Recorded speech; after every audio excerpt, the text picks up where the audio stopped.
আসসালামু আলাইকুম রহমাতুল্লাহি ওয়া বারাকাতুহু। সম্মানিত ভাই বোন, আমরা প্রত্যেকেই জানি যে ২৪ ঘন্টায় এক দিন হয়। এই এক দিনের মধ্যে বা ২৪ ঘন্টার মধ্যে দিনের একটা অংশ থাকে, আবার রাতের একটা অংশ থাকে। মহান আল্লাহ তাআলার যতগুলো নিয়ামত আছে তার মধ্যে সর্বোত্তম একটি নিয়ামত হলো এই দিন এবং রাত। দিনের মধ্যে আমরা নানান ব্যস্ততার মধ্যে কাটাই, রাতের মধ্যেও আমরা বিভিন্ন কাজে লিপ্ত থাকি।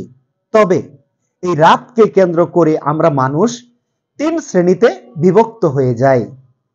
এক শ্রেণীর মানুষ যারা রাতের একটা অংশ অথবা দুই অংশ ঘুমিয়ে কাটায়, তারপর তৃতীয়াংশ সে ব্যক্তি তাহাজ্জুদের সলাতে নিজেকে লিপ্ত রাখে, মহান রবের ইবাদত করার জন্য নফল সলাত আদায় করে, কোরআনুল কারীম তেলাওয়াত করে, বিভিন্ন দোয়া করে, তওবা করার মাধ্যমে মহান রবের ইবাদতের মধ্যে নিজেকে ব্যস্ত রাখে।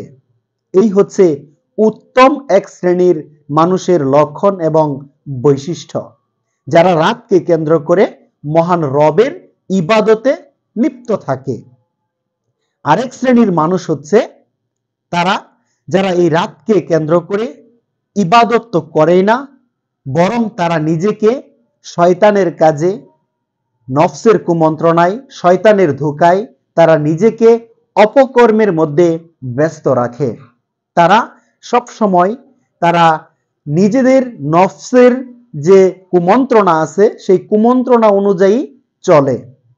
রাতের একটা অংশে তারা মোবাইলে মুভি দেখে অথবা নাটক দেখে, বিভিন্ন প্রকার গেম আছে তারা হয়তো গেমস খেলে, ইত্যাদি নানানভাবে তারা এই রাতটাকে কাটিয়ে দেয়।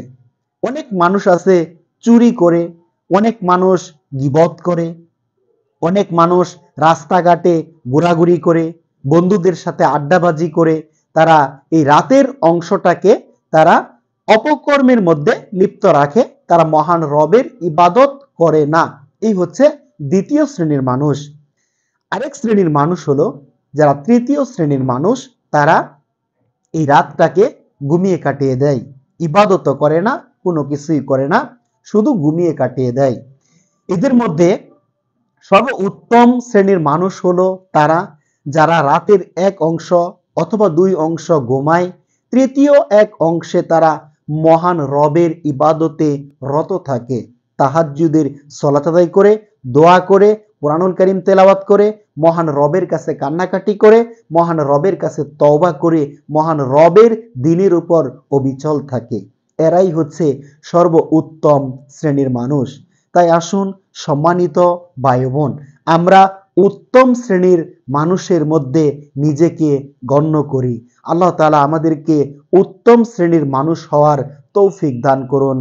আমিন ইয়া রাব্বাল আলামিন।